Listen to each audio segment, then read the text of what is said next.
মাছটা একটু ওয়েট দাও। আচ্ছা দিলাম। এই মাছটা একটু ওয়েট দাও। ওয়েট দিলাম 198 গ্রাম। আচ্ছা ওটা কয় পিস করা যায়?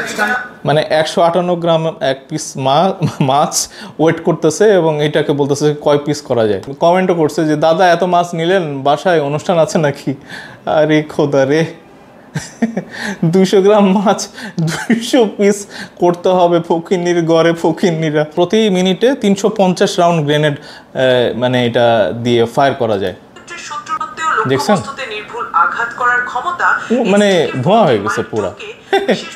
ধোঁয়ায় কি অবস্থা, পাহাড় মানে একটা উঁচু জায়গাটা টিলার মতো, কিন্তু ভাই বাংলাদেশের এইগুলা যদি ওই পরবর্তীতে দেখা যাবে যে বিজেপি বা আনসার তারাও ব্যবহার করতেছে, তো তাইলে বাংলাদেশের সাথে 10 বার চিন্তা করতে হবে ভাই। মানে এটা মুখের কথা না যে আপনারা বলবেন 10 মিনিট 15 মিনিটে উড়াই দিবেন বাংলাদেশ। তো দেখেন আরও একজন দর্শক বন্ধু আছেন মোহাম্মদ ফয়সাল, উনি কি বলছেন, আমি একজন আনসার বিডিপি সদস্য, মানে স্যালুট ভাই।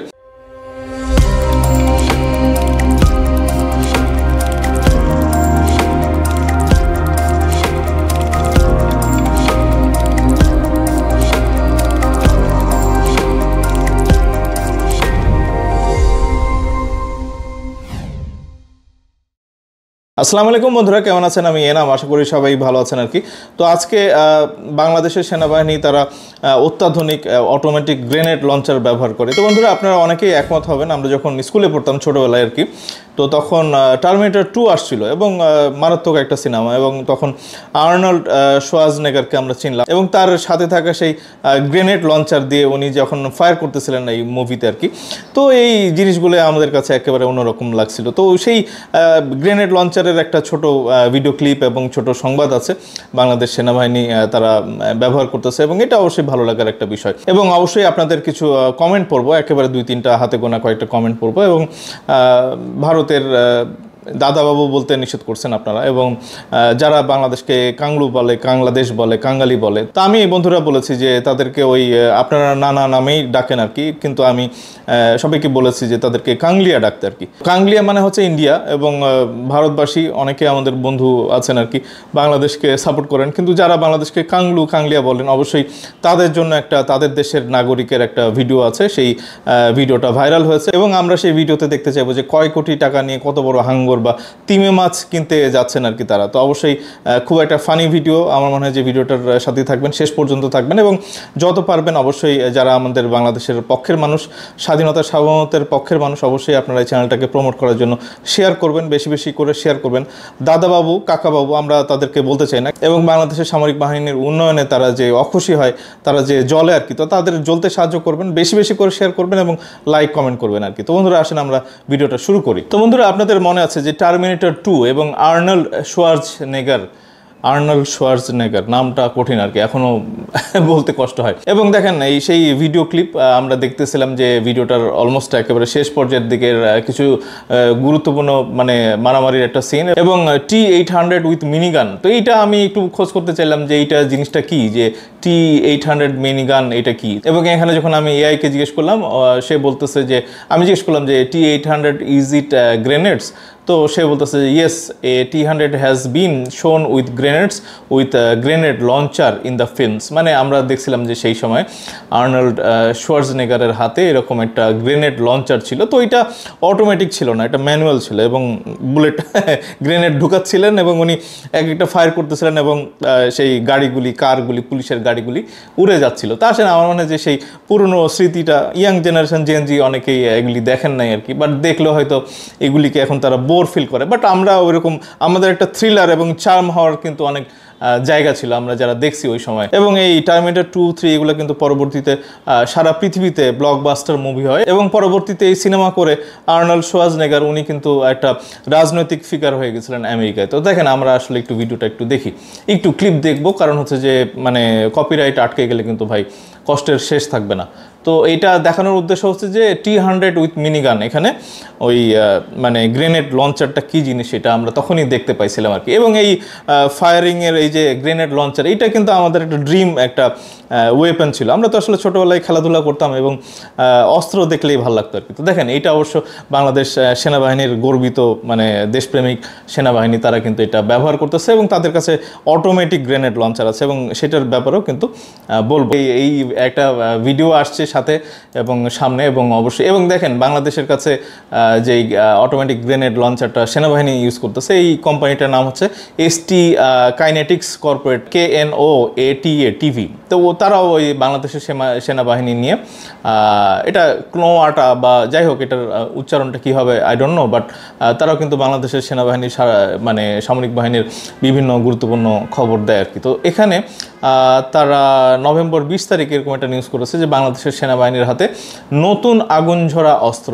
আমি আসলে মানে বুঝি নাই, আমি এটা দেখার পর একটু আমার কাছে খটকা লাগছে, যার জন্য আমি একটু সার্চ করলাম। দেখেন এখানে আমরা একটু দেখাই, 2020 সালে Bangladesh army standardizes Singaporean 40mm grenade launcher. মানে এটা ভাই পুরনো একটা খবর, তাহলে এটা আবার নতুন অস্ত্র হইলো কেমনে? এটার কি তাহলে লেটেস্ট কোনো মানে আসছে, ভার্সন আসছে? দেখেন এখানে আমি সার্চ করলাম 3 বছর আগে দ্য ভারুন এক্সপেরিমেন্টস এরকম একটা ইউটিউবে খবর আসছে যে Bangladesh armed forces using Singapore automatic grenade launcher. তো এই সেম এই STK-40 AGL MK2 automatic grenade launcher আমি একটু দেখাবো আর কি। আমার কাছে ভালো লাগছে, এটা নতুন হোক বা পুরনো অস্ত্র ব্যবহার হোক, সেনাবাহিনীর কাছে তো এটা আছে, এটাই হচ্ছে যে ভরসার জায়গা। দেখেন এখানে বাংলাদেশ সমরাস্ত্র কারখানা যেটা আছে এইটাতে এটা তৈরি করা হবে, এবং বিশেষ করে ওই গ্রেনেডগুলি আর কি, এটা এই খবরের মধ্যে, এই ভিডিওর মধ্যে নিচে উনি ডেসক্রিপশনে বলে দিয়েছেন যে বাংলাদেশ সেনাবাহিনী কেবল অস্ত্র সংগ্রহেই সীমাবদ্ধ নেই, বরং দেশীয় উৎপাদন ক্ষমতাও বাড়াতে কাজ করছে। নতুন এই অস্ত্র সিস্টেমের সঙ্গে প্রয়োজনীয় অ্যামুনিশনের একটি বড় অংশ ভবিষ্যতে বাংলাদেশ অর্ডিন্যান্স ফ্যাক্টরিজ BOF উৎপাদনের পরিকল্পনা নেওয়া হচ্ছে। এতে দেশের প্রতিরক্ষা খাত আরও স্বনির্ভর হবে এবং দীর্ঘমেয়াদে লজিস্টিক সাপোর্ট আরও শক্তিশালী হবে। বন্ধুরা প্রচুর আপনারা কমেন্ট করেন যে না এগুলি আসলে দেশে তৈরি করতে হবে এটা ওইটা, কিন্তু আমার মনে হয় যে আসলে কথা ঠিক যে আমরা বিদেশ না বাংলাদেশে এগুলি তৈরি করব, এটা আমরা দেখতে চাই। তো দেখেন আমি ছোট করে এখানে আপনাদেরকে একটু দেখাই যে সেনাবাহিনী তাদের কিছু মহড়াতে এই ভিডিওগুলি আসছে এবং তারা ব্যবহার করছে এটা। ধারাবাহিক অগ্রগতি দেখাচ্ছে তার অন্যতম উল্লেখযোগ্য সংযোজন হলো সিঙ্গাপুর টেকনোলজিস কিনেটিক্স অর্থাৎ STK কিনেটিক্স নির্মিত STK-40 Mark II automatic grenade launcher AGL। এই অত্যাধুনিক অস্ত্রটি দেখছেন কি অবস্থা, সক্ষমতাকে এই অটোমেটিক শক্তিশালী ও নির্ভুল করেছে। এই গ্রেনেড লঞ্চার, এইটা ওই গ্রেনেড ভাই, এটা গ্রেনেড মানে এটা বিধ্বংসী একটা মানে অস্ত্র আর কি। এটা ওই মানে রাইফেল বা LMG SMG না, মানে এইটা আমরা দেখলাম যে এক একটা মানে গ্রেনেডে কিন্তু ধ্বংসের লীলা কিন্তু অনেক বেশি। এবং দেখেন এটা অটোমেটিক, এখানে 2-3 জন লাগে একটা এই গ্রেনেড লঞ্চার ইউজ করতে আর কি, কান্ট ইমাজিন। এবং দেখেন এখানে পাহাড়ের পাশে এটা মানে তারা প্রশিক্ষণ বা অনুশীলন করতেছে আর কি সেনাবাহিনীর সদস্যরা, এবং মানে ধোঁয়ায় আচ্ছন্ন হয়ে গেছে, এটা ভালো লাগছে আর কি। দেখেন সবচেয়ে উল্লেখযোগ্য বৈশিষ্ট্য হলো এর অবিশ্বাস্য ফায়ারিং রেট, প্রতি মিনিটে প্রায় 350 রাউন্ড গ্রেনেড নিক্ষেপ করতে সক্ষম। ফলে মানে চিন্তা করছেন যে প্রতি মিনিটে 350 রাউন্ড গ্রেনেড মানে এটা দিয়ে ফায়ার করা যায়। শত্রুর ফায়ার পজিশন, ডিফেন্স লাইন বা গুচ্ছবদ্ধ, মানে মনে হচ্ছে না যে আর্নল্ড শোয়ার্জনেগারের জাত ভাইয়েরা সবাই গোলাগুলি করতেছে। লক্ষ্যবস্তু দ্রুত দুর্বল করে দেওয়ার ক্ষেত্রে এটি অত্যন্ত কার্যকর।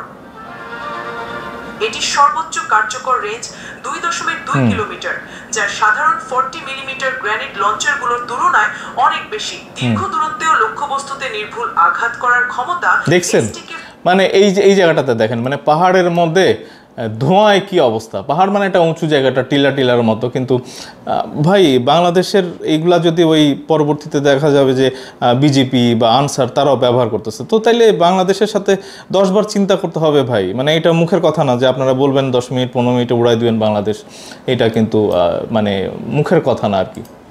দেখছেন নির্ভুল আঘাত করার ক্ষমতা মানে ধোঁয়া হয়ে গেছে পুরা। বিশেষভাবে তো ভালো লাগছে, আমার মনে হয় যে বাংলাদেশের সামরিক বাহিনী এগিয়ে যাক। এবং আমরা আছে আমার গতকালকে ভিডিওতে আপনারা বিভিন্ন জন কমেন্ট করেছেন, এবং এইটার পরে অবশ্যই আমাদের ওই কাংলিয়া যারা কাংলি মানে কাঙ্গালি বলে আর কি, কাংলু দেশ বলে, ওদেরকে ভাই মানে জ্বালাইতে হবে আর কি। আপনারা আমাকে আবার সাজেস্ট করেছেন যে না এইটা বলতে হবে না ওইটা বলতে হবে, তাদের ভাষাতে বলতে হবে ভাই। তারা কাংলু বলে, আমাদের লাগে না, বাংলাদেশ বলে, আমাদের লাগে। তো তাদের ওই তারা যেটা বুঝে ওই ভাষাতেই বলবেন, কাংলিয়া, ইন্ডিয়া কাংলিয়া। তো তারা যে এটা কাংলিয়া কেন, এটা নিয়ে আমি আরও একটা ভিডিও বানিয়েছি, আপনারা দেখে নেবেন। ওই মানে অনেকেই বলেন, বিশ্লেষণ করতে তো আসলে শেষ নাই, প্রচুর কমেন্ট পাইছি যে মানে কি প্যারামিটারে বাংলাদেশ তাদের থেকে এগিয়ে আছে, টয়লেট থেকে শুরু করে বন্ধুরা বিভিন্ন প্যারামিটারে বাংলাদেশ তাদের থেকে এগিয়ে আছে, তারা মানতে চায় না। তো তারা দেখুক এবং জ্বলুক আর কি। তো দেখেন এখানে একজন দর্শক বন্ধু মোহাম্মদ চৌধুরী, উনি 17 ঘন্টা আগে বলেছেন যে Bangladesh Ansar is a largest paramilitary force in the planet. মানে এটা আপনারা মানেন আর না মানেন, এটা কিন্তু সঠিক আর কি। 61 লাখ এবং 68 লাখ যাই হোক আর কি, মানে এইটা ইউ ক্যান্ট ইমাজিন যে আপনাদের কতটা ধ্বংসলীলা বয়ে আনতে পারে এই ফোর্সটা আর কি। তো দেখেন আরও একজন দর্শক বন্ধু আছেন মোহাম্মদ ফয়সাল, উনি কি বলছেন, আমি একজন আনসার ভিডিপি সদস্য, মানে স্যালুট ভাই, শর্টগান ট্রেনিং প্রাপ্ত, মানে প্রাণ ভরে গেল আর কি শুনে। আপনার এই ভিডিওর মাধ্যমে আমি সরকারের কাছে অনুরোধ জানাবো যে আমার মতো আরও যে সকল আনসার ভাইয়েরা আছে সকলকে অত্যাধুনিক অস্ত্রের ট্রেনিং দেওয়া হোক, যেন দেশের সংকটকালীন সময়ে আমাদেরকে ট্রেনিং নিয়ে ব্যস্ত থাকতে না হয়, আমরা যেন তাৎক্ষণিক অস্ত্র হাতে ঝাঁপিয়ে পড়তে পারি শত্রুর বিরুদ্ধে। মানে আমরা তো আসলে কাউকে মানে আমাদের আর ওই রকম খাইছে নাই যে কোনো দেশ দখল করতে হবে বা আমাদের মানচিত্র বাড়াইতে হবে, বাট আমাদের স্বাধীনতা সার্বভৌমত্ব যদি হুমকির মুখে পড়ে, কেউ যদি আমাদেরকে উস্কে দেয়, যুদ্ধের দিকে ঠেলে দেয়, তাহলে আমাদের কিন্তু প্রস্তুত থাকতে হবে। এবং এই যে 68 লাখ বা 61 লাখ আনসার ভিডিপি আছে, আমার মনে হয় যে প্রত্যেকের কিন্তু ওই শর্টগান চালানো বা গ্রেনেড চালানো এগুলির কিন্তু ট্রেনিং থাকতে হবে ভাই। আপনাদের মানে যারা বাংলাদেশের প্রশাসনে আছেন তাদেরকে বলবো যে তাদেরকে অস্ত্র দিতে হবে নট নেসেসারিলি, কিন্তু তাদের ট্রেনিং চাই আর কি। তারা ট্রেনিং নিয়ে সারবে এবং তারপরে কিন্তু আমরা আছি আর কি। আমরা মানে মাঝারি বয়সী, বৃদ্ধ বয়সী, ইয়াং যারা জেনজি আছে, বলা হয় যে জেনজি নাকি প্রায় মানে টোটাল পপুলেশনের 50%, মানে ছেলে মেয়ে সবাই ভাই এখন অস্ত্র মানে ট্রেনিং নেওয়ার জন্য মুখী আছে। তো দেখেন এখানে আরও কিছু বন্ধু বলেছেন যে বিশেষ করে সীমানায় যারা থাকেন আর কি, বাংলাদেশ মানে সীমান্ত এলাকায় আর কি, তাদের মানে প্রায়োরিটি দিয়ে তাদেরকে আগে এই ট্রেনিংগুলি দিতে হবে, এটাও কিন্তু আসলে মানে খেয়াল রাখতে হবে। এখানে নাইমো এখানে একজন বলেছেন 3 ঘন্টা আগে যে ধর্মিয়া আপনাকে আনসাবস্ক্রাইব করলাম। আমি বলেছি যে ভাই থ্যাংক ইউ। ওয়াকার জুলাই বিপ্লব ব্যর্থ করার জন্য প্রধান দায়ী ব্যক্তি হাসিনা যাওয়ার পর ওয়াকার ইন্ডিয়ার প্রধান ভরসা, হাসিনা যাওয়ার পর ওয়াকার ইন্ডিয়ার প্রধান ভরসা, দালালি বন্ধ করেন, ভালো হয়ে যান। আমি কয়েকটা কথা বলবো, মানে আমি তো আসলে এগুলো নিয়ে ডিবেট করতে চাই না, আমি আমার একটা ছোট চ্যানেল ভাই, আমার আপনারা থাকলে আমার ভালো লাগে, আনসাবস্ক্রাইব করে চলে গেলে খারাপ লাগে। আমার এই চ্যানেলটা আমি কখনো মিথ্যা বা কি বলে প্রোপাগান্ডা, ফলস নিউজ এগুলো কিন্তু দেখাই না, আমি একটু ভেরিফাই করে নিই এবং আমি বলে নিই যে আসলে যেহেতু যেমন আমি আজকের ভিডিওতে একটা চ্যানেলকে দেখালাম, তার নামটা আমি এগুলি ডিটেলস দিয়ে দিই, যেন আপনারা যদি কোনো ভুলচুক থাকে আপনারা বুঝতে পারেন যে কোন চ্যানেল থেকে এই সব জিনিস বলা হচ্ছে বা দেখানো হচ্ছে আর কি। তো ওয়াকারুজ্জামান কিন্তু ওই 5 তারিখ থেকে 8 তারিখ বাংলাদেশকে আগলে রাখছিলেন আর কি। অনেকে বলতেছেন যে ভাই শত শত মানুষকে ক্যান্টনমেন্টে আটকে রাখা হয়েছিল, ছেড়ে দেওয়া হয়েছিল। তো আপনারা যারা ওই ইলিয়াস হোসেন সাহেবকে পছন্দ করেন আর কি, উনিও কিন্তু বলছিলেন যে জামাতের নায়েবে আমিরের ঘরে নাকি কোনো একটা আওয়ামী লীগের একেবারে কট্টর, মানে শেষ পর্যন্ত উনি কিন্তু আওয়ামী লীগের একজন অ্যাক্টিভ মানে হলুদ সাংবাদিক বলতাম আমরা। তো উনি কিন্তু তার বাসাতে লুকায় রাখছিলেন ওই নায়েবে আমির, এটা ওই ইলিয়াস হোসেন সাহেব বলছে আর কি ভাই। তো আপনারা আপনাদের ঘরের মধ্যে থাকলে কোনো দোষ নাই। আর ওই ওয়াকারুজ্জামান সাহেব মানে রক্তারক্তি এগুলি থামানোর জন্য বা বন্ধ করার জন্য আটকে রাখছিলেন বা তারা চলে গেছে বা চাপে পড়ে করছেন, মানে শুধু তো আর ভারতের চাপ ছিল না, জাতিসংঘ ছিল, আমেরিকা, তারপর ইউরোপ, তারা তো বিভিন্ন জন তারা রক্তারক্তি এগুলি চায় নাই। এবং আমি গতকালকের ভিডিওতেই বলেছি, যারা পুরো ভিডিও দেখেন অবশ্যই দেখে নেবেন, আওয়ামী লীগকে আমি অবশ্যই বাংলাদেশের কোনো রাজনৈতিক দল মনে করি না, এটা একটা সন্ত্রাসী সংগঠন। এবং গতকালকের ভিডিওতে আমেরিকান একজন মানে তাদের অ্যাকাউন্টের স্ন্যাপশট দেখিয়ে বলেছেন যে এইগুলি সব রুট হচ্ছে ইন্ডিয়া। তো এইটা ওই মোদিকে বলতে হবে যে মোদি যেন তাদের দেশে তাদেরকে রাজনৈতিক বা এই সন্ত্রাসী কার্যক্রম করার সুযোগ দেয় আর কি, বাংলাদেশে না। এবং বাংলাদেশে যারা আওয়ামী লীগকে পুনর্বাসন করবে, আমরা জানি যে তারা কার কার ঘরে আছে, কার কার আশ্রয়ে আছে, কারা মানে তাদের ওই আওয়ামী লীগের পলাতক যারা আছে তাদের ঘর বাড়ি দেখে রাখতেছে। তো এইগুলি তো মানে কোনো ক্রাইম না। ওয়াকারুজ্জামান 5 তারিখ থেকে 8 তারিখ পর্যন্ত বাংলাদেশের স্বাধীনতা সার্বভৌমত্ব ঠিক রাখছেন ভাই, এটার জন্য তাকে স্যালুট দিতে হবে। প্রত্যেকটা মানুষই ধোয়া তুলসী পাতা না কেউ, হ্যাঁ, ওনারও ভুলচুক থাকবে। এবং আমি ওরকম ভাবে মনে করি না যে উনি মানে দেশবিরোধী এখন কাজ করে যাচ্ছেন আর কি। এবং আমি বারবার বলি যে শহীদ জিয়াউর রহমানের পরে ওনার কাছে একমাত্র একটা সুযোগ আসছে যে উনি নিজেকে প্রুফ করে দিবেন যে উনি ভারতের দালাল না আর কি। তো দেখেন এখানে কিছুক্ষণ আগে মোহাম্মদ মনির উনি বলেছেন যে বাংলাদেশ যখন প্রকৃত বাউল ছিল তখন তাদের জনপ্রিয়তাও ছিল, এখন বাউল নয়, তারা ফাউল হয়ে গেছে তাই মার খাচ্ছে। ভাই আপনারা মারামারি কেন করেন?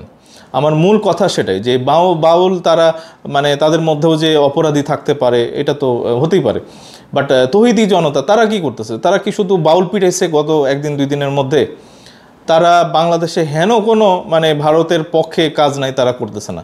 গত 15 মাসে তাদের আপনারা রেকর্ড খুঁজেন এবং পশ্চিমবঙ্গে এবং ভারতের মিডিয়াগুলি দেখেন, গত 15 মাসে ভারতের মিডিয়াতে এই তৌহিদি জনতাকে দেখানো হচ্ছে এবং বাংলাদেশকে পোর্ট্রেট করা হচ্ছে যে এই হচ্ছে বাংলাদেশ, ইসলামী জঙ্গি, এরা নারীদেরকে ফুটবল খেলতে দেয় না, এরা হচ্ছে যে মাজার ভাঙে, এরা হচ্ছে যে বাউলদের পিটায়, রক্তাক্ত করে এবং এরা লাথি মেরে পানিতে ফেলে দেয় আর কি। আমি যেটা বন্ধুরা বলতে চেয়েছি যে আইন শৃঙ্খলা বাহিনী আছে, আইন আদালত আছে, আপনারা আইন নিজের হাতে তুলে নেবেন না এবং আপনারা এমন কোনো মানে সংগঠন হয়ে যান নাই যে আপনাদেরকে অনুমতি দেওয়া হয়েছে সরকার থেকে যে আপনারা এইসব বিচার সালিশ করবেন, মারধর করবেন, রক্ত ঝরাবেন।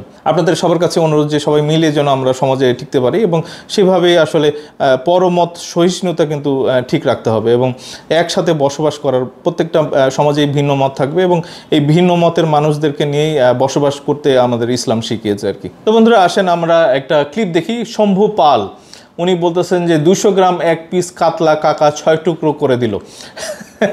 তো একটু দেখি, অবশ্যই রাগ করবেন না, অনেক পছন্দের মানুষ আছে। কংগ্রেসের পশ্চিমবঙ্গের যিনি নেত্রী আছেন ওনাকে প্রচণ্ড পছন্দ করি, বাংলাদেশকে উনি ভালোবাসেন আর কি।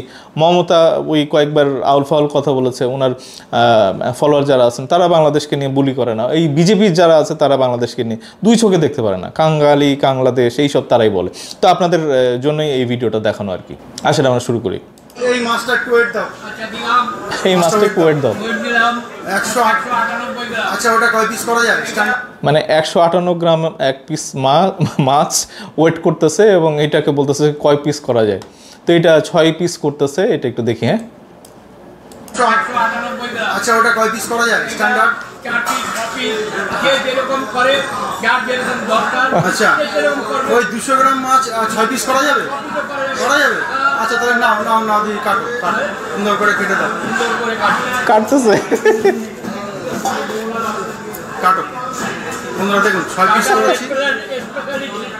হ্যাঁ কাটার একেবারে 6 পিস করে দেবো বলছি। আচ্ছা কাটো দেখুন।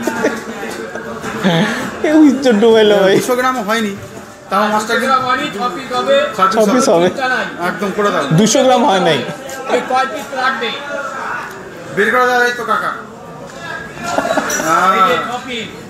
6 পিস 200 গ্রাম 198 গ্রাম হয়েছে, 200 গ্রাম হয় না হবে তো? একদম একদম পনির হয়েছে, পনিরের মতন মাখা বানাবো। ঠিক আছে একেবারে পনিরের মতো খাইয়ে নেবে, কোনো চিন্তা নেই। মাছ ভালো হবে তো? এক নম্বর হবে, এক নম্বর। আচ্ছা বাবা এত টাকা দিয়ে মাছ কিনছি, হ্যাঁ এতগুলো টাকা দিয়ে মাছ কিনবো, মাছ ভালো না হলে ফেলে দিয়ে যাবে। বলতেছে মাছ ভালো না হলে ফেলে দিয়ে তো দেখেন কয়েকজন কমেন্টও করছে যে দাদা এত মাছ নিলেন, বাসায় অনুষ্ঠান আছে নাকি? আরে খোদা রে, 200 গ্রাম মাছ 200 পিস করতে হবে ফকিন্নির ঘরে, ফকিন্নিরা আল্লাহ মাফ করে দাও। মানে কমেন্টগুলোই ভালো লাগছে, বেশি বড় হয়ে গেছে, 8-10 পিস হলে ভালো হতো। আরেকজন লিখছে যে মাছ খাওয়ারই দরকার কি তোর, তুই মাছের গন্ধ শুকবি আর ভাত খাবি, ওইটাই তোর জন্য ভালো, না হয় মাছের নাড়ি ভুড়ি ফ্রিতে নিয়ে যা দাদাবাবুদের দ্বারাই এটা সম্ভব। আরেকজন লিখছে এটা ভারতে সম্ভব। তো বন্ধুরা আমার মনে হয় যে আপনারা দেখলেন আর কি, তাদের নানা ধরনের অ্যাক্টিভিটি আসলে সোশ্যাল মিডিয়াতে আসে এবং এগুলি হাসির খোরাক জোটায় আর কি। তো বন্ধুরা ভিডিওটা শেষ করব, কিন্তু যাওয়ার আগে আরেকটা টোটকা মানে দিয়ে যায় আর কি, মানে আপনাদেরকে এখন রীতিমতো টোটকাই দিতে হবে, পরামর্শ আর কি। গতকালকে বা তার আগের দিন সম্ভবত ইমাম খতিবদের একটা সমাবেশ হয় এবং সেখানে সবাই আসছিলেন আর কি, মানে চরমনাইয়ের পীর সাহেব, ওদিকে জামাত ইসলামের আমির, তারপরে বিএনপির ভারপ্রাপ্ত চেয়ারম্যান তারেক রহমান। তো তারা মানে গল্প করেছেন, কথাবার্তা বলেছেন। তো কেউ কেউ বলেছেন যে তাদেরকে আবার অংশীদার করতে হবে যে প্রশাসনের মধ্যে, এবং তারপরই আমরা ওই শাহজাহান সাহেবের কথা আমরা দেখলাম আর কি, যে উনি প্রশাসনকে সবাইকে তার পিছনে সামনে চলতে বলছেন আর কি, উঠবে বসবে এগুলি আর কি। এবং অনেকে বলছেন যে শাহজাহান সাহেব ঠিক আছে আর কি। তো আমি ভাই আমার চ্যানেলে কি যে আমি বেয়াদবি করলে বা ভুলভাল বললে কিন্তু আমি ধরায় দিই আর কি। এখানে বিএনপিও আমার কেউ না, জামাতও কেউ না, চরমানের কেউ না, ওদিকে এনসিপি বা গণ অধিকার পরিষদ কেউই না আমার। তা আমার মনে হয় যে আমি তাদের পয়সাতেও চলি না, এবং আমি একজন আমজনতা, এবং আমার নাগরিক স্বার্থে যদি আমার কোনো কিছু ভালো না লাগে, আমি যদি মনে করি যে এটা ঠিক হচ্ছে না বা ভুলভাল হচ্ছে, আমি অবশ্যই এটা বলবো, প্রতিবাদ করব, এবং কিছু কিছু জায়গাতে আপনাদেরকে সমর্থন করব। এবং এইটা কোনো রাজনৈতিক দল বলে না, মানে আপনারা ভালো কাজ করলে জামাতেরও প্রচুর প্রশংসা আপনারা দেখবেন। আমার এখানে ডাকসুতে জিতেছিল শিবির, প্রচুর প্রশংসা করেছি। এবং ডাকসু শুধু না, ওখানে জাহাঙ্গীরনগর বিশ্ববিদ্যালয় এবং প্রত্যেকটা ছাত্র ইউনিয়ন এর নির্বাচনে যে শিবির যে জিতেছে, একনিষ্ঠ আমার মানে তাদের প্রতি সমর্থন ছিল। এবং এই জনপ্রিয়তাটাকে আমি কিন্তু বিএনপির জন্য একটা থ্রেট বলে আমি আমার ভিডিওতে বলেছি। প্রচুর আপনারা সার্চে যাবেন, সার্চে গিয়ে আমার চ্যানেলে ভিজিট করলে দেখবেন যে শিবিরের যে উত্থান সেটা নিয়ে প্রচুর আমি তাদের পক্ষে বলেছি আর কি। তো তার মানে এই না যে আমি আবার জামাত করি। এখানে আবার অনেকে আছেন যে এখানে বলবেন যে আমি গতকালকে বেগম খালেদা জিয়া উনি আইসিইউতে আছে, উনি ওনার রোগ মুক্তি এবং মানে সুস্থতা কামনা করি আর কি। একজন আমজনতা হিসাবে তো আমি এটা করতে পারি। তো এইটা মানে এই না যে আমি আবার বিএনপির মানে নেতা বা বিএনপির রাজনীতির পক্ষের লোক আর কি। যারা বাংলাদেশের গণতন্ত্রের পক্ষে, স্বাধীনতা সার্বভৌমত্বের পক্ষে, আমি তাদের জন্য জীবন দেওয়ার জন্য প্রস্তুত ভাই। তো দেখেন, শেষে যেটা বলবো সেটা হচ্ছে যে ইমাম এবং খতিবদের সমাবেশে মানে যেটা আমি মনে হয়েছে যে তাদেরকে আবার বাংলাদেশের যে শাসন ব্যবস্থা তাদের মধ্যে আবার কেউ কেউ বলেছে যে একত্রিত করার জন্য। তো এইসব নিয়ে ভাই ডিবেট নাই। তা আমি আমার যে কনসার্নের জায়গাটা সেটা আপনাদেরকে শেয়ার করি, যে ধর্মীয় যে মানে নেতা যারা আছেন, যাদেরকে আমরা ইমাম খতিব বলি আর কি, তো তাদের এই মসজিদ যদি রাজনৈতিক মিটিং মিছিলের একটা সমাবেশের জায়গা হয়, তাহলে তো ভাই এটা আক্রান্ত হবে। এবং কিছু কিছু মানে ইমাম আছেন বা তার পিছনে যে মসজিদ কমিটির চেয়ারম্যান, আমরা দেখছি যে গত 16 বছরে প্রত্যেকটা মসজিদ কমিটি কিন্তু এই আওয়ামী লীগের দখলে ছিল। তো ওই ইমাম সাহেবও তাদের রিক্রুটেড ছিল, এবং মাঝে মাঝে আমরা শেখ হাসিনার প্রশংসার কথা শুনেছি এবং একদম নগ্ন সমর্থনের কথা শুনেছি। এবং দেখেন এখানে আমির হামজাকে আপনারা নমিনেশন দিয়েছেন আর কি, এবং সেও কিন্তু একসময় আওয়ামী লীগের দালালি করছে, শেখ হাসিনার দালালি করছে আর কি। তো এগুলা নিয়ে কথা না, কথা হচ্ছে যে মসজিদকে এটার বাইরে রাখতে হবে। এবং আমি আমার জানা মতে আমার পরিচিত অনেকে যারা রেগুলার নামাজ পড়ে না কি, যে ওই ইমাম বা খতিবের তার এই রাজনৈতিক কথাবার্তার জন্য ওই মসজিদটাই পাল্টাইছে আর কি। তো এইটা যেন না হয়, মানে আপনারা রাজনৈতিক কথাবার্তা বলবেন এবং একটা দলের পক্ষে বলবেন, এক পক্ষ কিন্তু ওই আপনাদের পিছে ওই নামাজে যাবে না, তাহলে কি হলো যে আল্লাহর ঘরকে আমরা আবার বিতর্কিত করতেছি। এটা কি শোভা পাবে? আমরা কি আর এটাকে নিতে পারবো? যেটা একটা শান্তির জায়গা, যেটা আমরা অবশ্যই একটা প্রেয়ারের জায়গা, মানে 5 ওয়াক্ত বা বিশেষ করে শুক্রবারে জুমার নামাজে প্রচুর যারা রেগুলার নামাজ পড়েন না তারাও এই শুক্রবারে জুমাতে নামাজ পড়তে যান মসজিদে।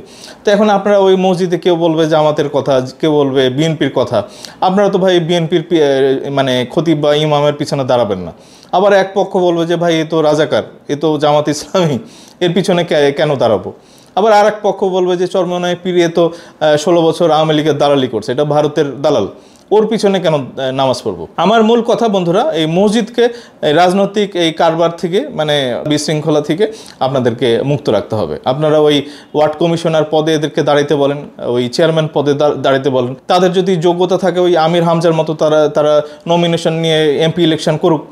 ওই মানে ওয়ার্ড কমিশনার এবং চেয়ারম্যানের মতো তারা ওই ইমাম সাহেবরা এসে ওই ফতোয়া দিবে এবং তারা সমাজের মধ্যে বিচার কাজ শুরু করবে, এটা আমরা চাই না।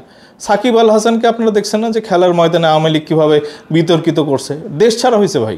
এই ইমামদের এবং খতিবদেরকে আপনারা ছেড়ে দেন, মানে যারা মুয়াজ্জিন আছেন বা মসজিদের সাথে জড়িত।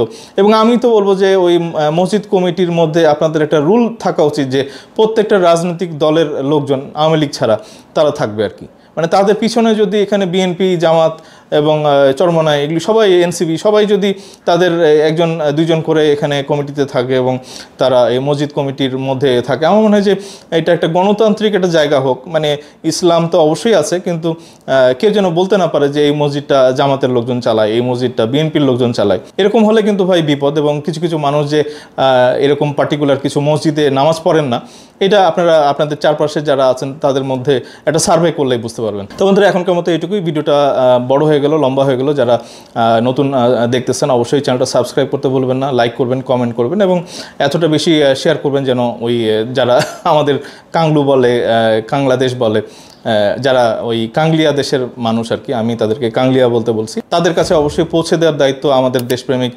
বাংলাদেশি স্বাধীনতার সার্বভৌমত্বের পক্ষের যারা নাগরিক আমরা, তাদের প্রত্যেকের দায়িত্ব। এবং অবশ্যই আমি আপনাদেরকে বলবো যে দেশ গড়ার কাজে আপনারা সাথী থাকেন এবং একটা লম্বা সময়ের জন্য থাকেন। তো বন্ধুরা এখনকার মতো এইটুকুই, খুব তাড়াতাড়ি ফিরবো, সাথী থাকেন। ধন্যবাদ সবাইকে।